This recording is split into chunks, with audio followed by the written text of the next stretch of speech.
There are many different things in life that people spend an inordinate amount of time worrying about, and yet by the same token, failing to address. Retirement is one of those things. We're going to walk through some of the common mistakes and how to get them corrected this week. So this week, we're going to discuss, again, well-intentioned but costly retirement mistakes. There's a lot of things focused on maximizing one's retirement, maximizing one's legacy. Right now, we're going to focus on those things that happen usually right in the moments leading up to retirement or right after retirement, that again can create permanent impairment of the potential that you have to enjoy your financial life in retirement.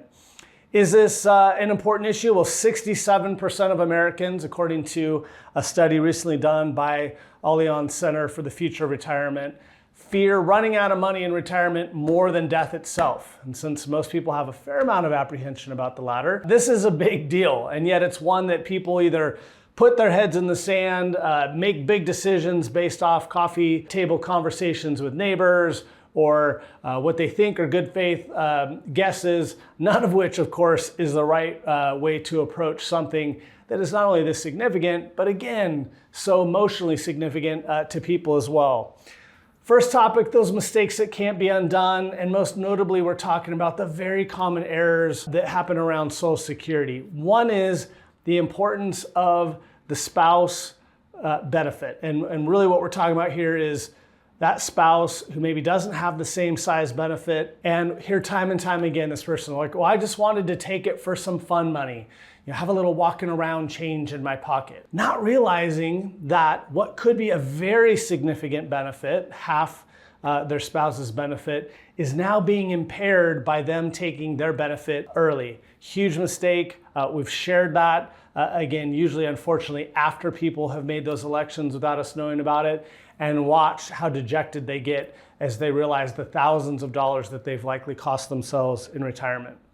The second is the people who use that anxiety around failing to see a paycheck continue to come in anymore in retirement, and that need to see something arrive, take their Social Security early. Again, not realizing that they're costing themselves about 8% a year in reduced benefit. If you look at a 62-year-old to a 70-year-old, and we'll just use a $2,000 example of a full retirement age benefit, $1,400 at 62, it'd be $2,400 at 70. That's $1,000 a month, or put another way, a 77% increase if one can wait. Looking at your portfolios, there are other ways to get you that proverbial check into your account to, again, make sure in totality we're maximizing the benefit. That's exactly what the team is here to help you do at any time. Second is the timing of mistakes. This just goes to show that, yeah, returns matter, but the order of returns matter. And performance alone is not proper planning. Both these, client A, client B, we have that crystal ball to know they're going to average 10%. They're spending 8% or 80 grand a year off that portfolio. And you can see, first client has a few good years, some middling years, some tough years, plenty of money left in the bank. Client B has the exact same plan, and yet with just a few humble returns up front in terms of declines, suddenly finds themselves 10 years later in a really dire situation.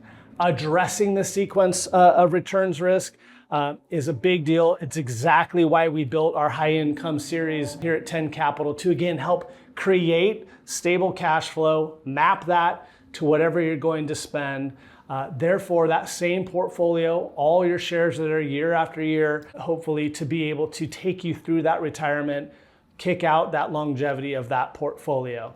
And yet, this is a very important issue that we run into plans as we're taking on clients that has been failed to be addressed over and over. What drives these mistakes for people? I think once you point out, hey, you should probably create whatever money you're going to spend, and you should really make sure you're maximizing your Social Security benefits before you make any elections.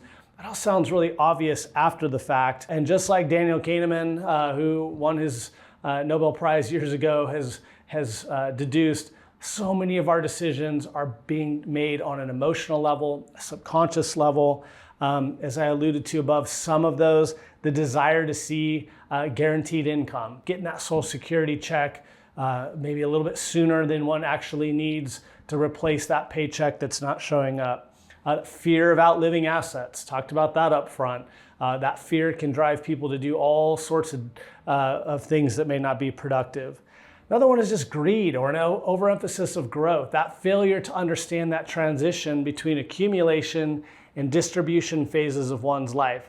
Doesn't mean you still can't have growth vehicles within your portfolio, but it does mean really taking the time to address the distribution. How are you going to fund, besides hope of what the market may do, that retirement is critically important.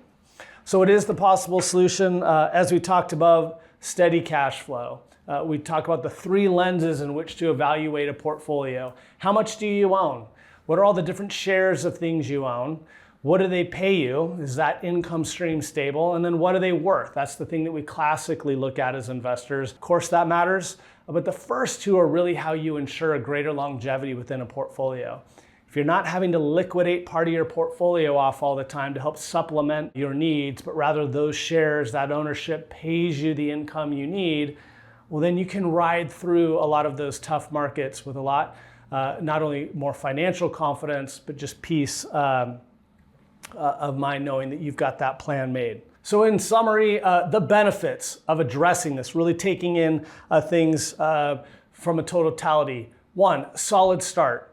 If you can avoid needing to liquidate your holdings, which you're gonna have to do mathematically, if you're not creating the cash flow that you wanna spend, you're having to sell something to supplement it, that helps get you off to a solid start. And as you saw back in that example between client A and client B, solid starts, whether they're from a planning perspective or a portfolio perspective, are important. Two, that ability to use your portfolios to then help you maximize your Social Security benefit. Huge long-term values of that, particularly as people are living longer and longer into their retirements. Three, helping address that anxiety that goes up when the paycheck disappears. Understanding the strategy you have, understanding how you, again, help create that proverbial pension for yourself to address and replace that paycheck is important. It also helps, and this is a video for another time, I'll likely have one of my colleagues address, which is underspending in retirement. Sometimes that fear of running out of money, we see this over and over again with people, leads them to live a much smaller lifestyle than they could have lived, whether that's giving money, traveling, gifting to their heirs while they're still here. We don't want to see that any more than we want to see people run out of money. We want to see you maximize all these efforts you've worked a lifetime to build, and of course then create a great estate plan to pass it to those that you want to. With that, thank you so much for watching. We're here all the time to help walk through any of these various aspects with you or those you care about. Thanks so much.